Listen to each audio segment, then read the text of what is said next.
Hey, when in the world is dinner going to be ready? I'm cooking it now. It must be tough on you to do it with such a useless wife. We need to teach your wife how to behave. She's such an airhead, I don't know what to do. Is what my in-laws said as they laughed loudly. Feeling like I was at my wit's end, I decided I had to leave this house. My name is Natalie. I'm a 25-year-old housewife. Since I was young, I've always been the type to avoid conflict with others. That's why from elementary school on, I had a tendency of being a yes man to everyone with more power than me in class. I would accept anything my teachers said, even if it was unreasonable. Even though I did my best to go along with the people around me, I would just end up getting bullied instead. I always tried to make everyone happy, but I ended up catching the attention of two popular kids in my class who were leaders of opposing cliques. I ended up getting ignored by everyone and sometimes really cruelly abused. I held myself back, thinking that it would come to an end soon enough. But the harassment didn't end. I was told that I had to pick a side between the two cliques, and I was abused until I picked one. I didn't understand why I had to do something like that. It was sad and frustrating. But no matter how tough it was on me, I couldn't talk to my parents about it. My parents both worked full-time and were always very busy. At the time, I didn't know the details very well, but my grandma on my mom's side was very ill. In order to pay for her hospital bills, my mom worked non-stop. My dad worked in order to make enough money for the three of us to survive. My parents were always busy and exhausted, and I didn't want to burden them. So I ended up holding in my emotions and not talking to my parents about it. But that wasn't good. The harassment only escalated, even after I started middle school. My body reached its limit. One morning I tried to get up to go to school, but my body wouldn't move. I did my best to eat breakfast and get ready to leave the house, but my body felt shockingly heavy. My mom saw that I had finished eating and getting ready, so of course, she said, "What are you doing? Get going." All I could do is say I didn't feel well, but my mom didn't believe me at first. "You seemed just fine while you were eating breakfast. I need to get to work soon, so it's time for you to go to school too." Fine. I didn't want to bother my mom, but my body wouldn't move. I felt bad that I was causing my mom trouble and began to panic because my body wasn't moving. My face became pale. I started sweating like crazy and grasping for air. At this point, my mom realized something was wrong and took me to the hospital. We were told that these were symptoms of extreme stress. I couldn't hide it from my mom anymore, so I finally told her how I was getting harassed at school. She hugged me, crying and apologizing for not noticing that something was wrong until now. I also cried uncontrollably, regretting that I hadn't spoken to my parents about this earlier. My mom told my dad, and he also apologized for not noticing earlier. I didn't want them to apologize, so I felt sorry for making them feel guilty. But after talking to my parents about what was happening, I felt better. My parents told me I didn't have to force myself to go to school, so I rested at home for a while. Even though I was a child, I felt like I couldn't just laze around at home all day. In order to help my mom out, I began learning how to do housework. I started with cleaning and laundry, and then began learning my mom's recipes as I'd help her in the kitchen. Thanks to that, I learned to cook on my own and began cooking dinner for my family, apart from any fried dishes which I left my mom to prepare. "Natalie, you cooking for us is a huge help." "And it's delicious. You're a genius." My parents would compliment me and tell me how grateful they were. That made me happy, so I worked hard around the house. I'm the type who gets hooked on things once I start them. Wanting to make the house as spotless as possible, I began studying all sorts of ways to clean. I began memorizing recipes from cookbooks as well. Eventually our home was sparkling and I knew hundreds of recipes. Having begun to grocery shop for our family as well, I figured out how to shop while saving money. I would challenge myself by making the most delicious food possible with cheap ingredients. I enjoyed housework. I'm sure it was mostly because I was happy about getting complimented by my parents, but I also genuinely enjoyed cooking and doing chores more than most other people do. I got really into it and tried all sorts of things. Focused on my role of taking care of the house, 3 years flew by before I even realized. I was 16 years old then, an age when most people go to high school. Around that time, my parents began talking to me seriously about what I wanted for my future. Out of the several ideas we came up with, I was most interested in attending high school online. I knew that with such a weak educational background, I wouldn't be able to step out into the real world very easily. And truth be told, I wanted to experience student life. So, I joined an online high school. Apart from that, my day-to-day didn't change much. I just added a bit of studying onto the housework I did usually. I was never much of a genius, but since I was young, my grades have always been decent because I put effort into studying. So the classes I took now were no problem. 3 years of online classes later, I was able to get my GED. I thought that dropping out of middle school would be the end of my life, but it really wasn't. I was able to properly get my GED after all. Natalie, you've really worked hard. I'm so proud of you. Mom, Dad, thank you. It's because of you two that I've been able to get this far. Expressing my gratitude to them, my parents began to cry. After graduating high school, it was time for me to start working, but I didn't know what I should do for a job. Since I didn't attend school in person, working for a normal company would probably be difficult for me. Wondering what I should do, my mom came up with a plan. Why don't you try working as a housekeeper? Those sorts of service jobs seem to be increasing these days. So jobs like that exist too. I began researching and found a few related companies that were hiring at the moment. I wasn't too picky when it came to salary or anything, so I applied immediately. I was chosen for an interview where my boss took a liking to me and I was hired almost immediately. I went to a few trainings after getting hired, but I guess my talents were pretty obvious. After all the research and practice I had done on my own, I had really become skilled. The rest of the staff were mostly housewives who were busy with their own families while I was free to work as much as I wanted, so I quickly began working full-time. I started off by following a senior employee, but once I had gotten somewhat used to the job, I was assigned tasks on my own. I'm not very good at communicating with big groups of people, but when it comes to jobs like this, where I generally communicate one-on-one with customers, I have no problem. I realized that being good at meeting others' needs is an important skill and allows you to listen properly to others' wishes. For the first time in my life, I felt like my weakness was my strength. I began approaching my job with confidence, and that brought me even better results. I had regular customers and my pay rose. I never imagined a shut-in like me would be able to work like this. I had been working for my company for 3 years when I met Dewitt. Dewitt was one of our company's customers who often chose me to clean his house. He was a bachelor with little time after work for chores, which is why he hired me to clean, do laundry, and cook. I put my all into cleaning and cooking nutritious meals for him each time. I also made sure to meal prep so he had what to eat on days I wasn't scheduled to visit. He seemed touched by my efforts and often thanked me. After about a year of being my regular customer, we had built up a good rapport. Around that time, he asked me out on a date. If it's okay with you, I'd like to meet you privately as well. Honestly, I was also interested in him, so I agreed to go on a date. Shortly after starting dating, I ended up moving in with him. After cleaning Dewitt's home for a year, I knew where everything was and was more used to his kitchen than he was. After living together 2 years, he proposed. I was incredibly happy and quickly said yes, and like that, we were engaged. My parents were also super happy, which made me feel like I was being a good daughter to them.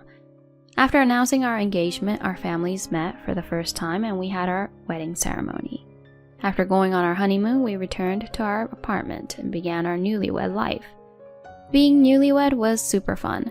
Though we had lived together before, there was something exciting about being married. It was as if we were living together for the first time all over again. A year passed in the blink of an eye. We were living together happily, and I began to think it was about time for us to start a family. But our married life took a turn I didn't expect. One day, "We're going to my parents' house next week. I promised them." Promised them what? "That we'll move in with them." My husband suddenly began talking about living with his parents. I haven't heard anything about this. "That's because I'm telling you now, but it's been decided." No way. My husband told me to start packing our things. Dewitt has a demanding side to him. Something I learned about after we got married. Unable to protest, I packed up our belongings and we moved to his parents' house. Hazel, Barney, we might cause you some trouble from now on, but thank you in advance. You finally made it. We've been waiting forever. "Our maid is here. Mom, use her as much as you like. Being a maid is her strong point." I was shocked by what my husband said. How could he say something like that? And just like Dewitt had said, his parents began using me however they pleased. Apart from housework, they also sent me to do their grocery shopping, send mail, buy gifts for their friends, and so on. My husband would also command me around. "Do what my mom tells you." He was really aggressive. Dewitt was like a different person when he was with his parents. They were totally harassing me. My in-laws seemed to enjoy it too. "You idiot, get to work." Dewitt was kind enough to marry you because you're young. You should at least do the housework properly. My in-laws forced me to fulfill their wishes. When one minute they tell me to make coffee, and right as I am finishing making the coffee, they tell me they want tea instead. Of course, I won't be able to serve them their drinks that quickly. But they would use that as an excuse to scold me. They would then tell my husband that I'm a useless wife, and he would get mad at me as well. Why did things become like this? I began regretting marrying Dewitt. It seems that Dewitt planned on moving back in with his parents after getting married from the get-go, so that his parents could use his wife as their slave. I was a young housekeeper. Since I was good at housework and young, Dewitt thought I'd fit the bill. When Dewitt and his parents told me about his plan with huge grins on their faces, I was shocked. I wanted to run away. But after getting married, I became a housewife. Even if I ran away, I didn't have a job. The abuse from my in-laws really took a toll on me mentally. Around that time, my in-laws began pressuring me that it was time for me to have kids. When you're under that much pressure, you become unable to do things you usually can. And I knew that if I did have a child, I'd never be able to escape that house. The idea that I'd have to spend the rest of my life with that family was unbearable. They continued to take advantage of me. Hey, when in the world is dinner going to be ready?" I'm cooking it now. It must be tough on you, Dewitt, with such a useless wife. "We need to teach your wife how to behave.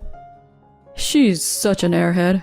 I don't know what to do," is what my in-laws said as they laughed loudly. I cooked in a rush. Until just a bit earlier, they told me they wanted to eat meat, but as soon as I finished cooking, they suddenly told me they wanted fish instead, and sent me to the supermarket a second time. Of course, they said it's all my fault that dinner was taking time. Just as I was about to serve dinner, the three of them suddenly began preparing to leave the house. Huh? Where are you going? "You're too slow, so we're going out to eat." What? But I'm just about to finish. "We feel like eating out now. We don't need what you cooked anymore." They left the house with smiles on their faces. What? Even though I went through all that effort to cook? The 2 meals they had made me cook sat on the kitchen counter. 4 servings. As I stared at the food, tears began pouring down my face. Feeling I was at my limit, I decided I had to leave this house. Things proceeded quickly. I packed my bags before my husband and in-laws returned home. I'm not the type who shops for myself much, but even I was surprised when it only took me 10 minutes to pack all my things. What took me the most time was pouring the meals I had just cooked into Tupperware containers. I didn't want the food I had put so much effort into cooking to just be thrown away, so I thought I'd take them with me. As soon as I finished packing my things, I went to my parents. I had called my parents on the way, so they greeted me warmly as soon as I arrived. You've been through a lot. Hearing those words, I felt my heart burst from all the emotions I had been holding in this whole time, and I began sobbing. Though the situation was slightly different, I felt just like I did when I hadn't turned to my parents when I was bullied in school. I was an adult, but I made the same mistake as before. Comforted by my parents, my heart finally calmed down. My husband began ringing me furiously, but I ignored him and relaxed at my parents. The next day, without picking up any of his calls, I emailed Dewitt telling him I wanted a divorce. He tried calling me countless times, but I continued to ignore him. After some time passed, he sent divorce papers to my parents' house. It seems he finally accepted it. I immediately filed them, and like that we were divorced. I had escaped from my in-laws. It was a close call. Afterwards, I began working as a housekeeper again. After being treated so horribly by my in-laws, having customers thank me made me very happy. I also realized really how insane they were. I went back to my work life. Without realizing, 5 years passed. I'm still working for the same company and living with my parents. To think I would meet those people again. It was on my day off. The doorbell rang, and when I opened my front door, I saw them standing there. "What are you doing here?" Dewitt and his parents began speaking with grins on their faces. Have you finally calmed down? I'll forgive you, so come back. He's telling you he'll take you back as his wife. My mother also needs a carer, so we'll talk about that later. They tried entering my home. Hey, stop it. Home invasion is illegal. What are you saying? You're my wife. What's wrong with your family entering your home? What were they talking about? Come on, let us in.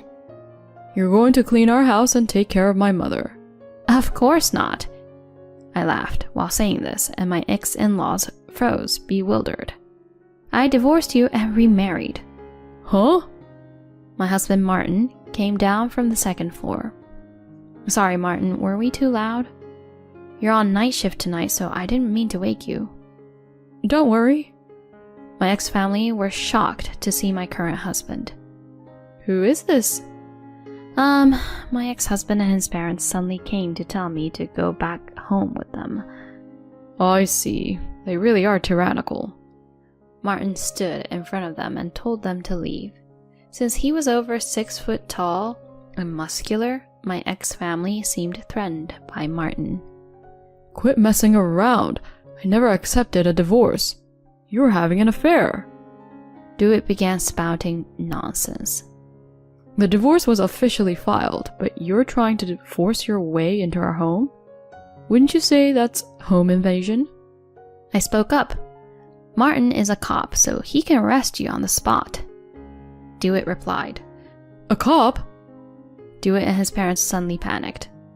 I can call my people right now and get you locked up. Martin glared at Dewitt and his parents, who were dripping in sweat. Excuse us, Dewitt said, and they ran away. They were unbelievable. Later, I received a long email from Dewitt. I thought he'd tried to apologize, but it turned out to be a romantic letter trying to persuade me to get back with him.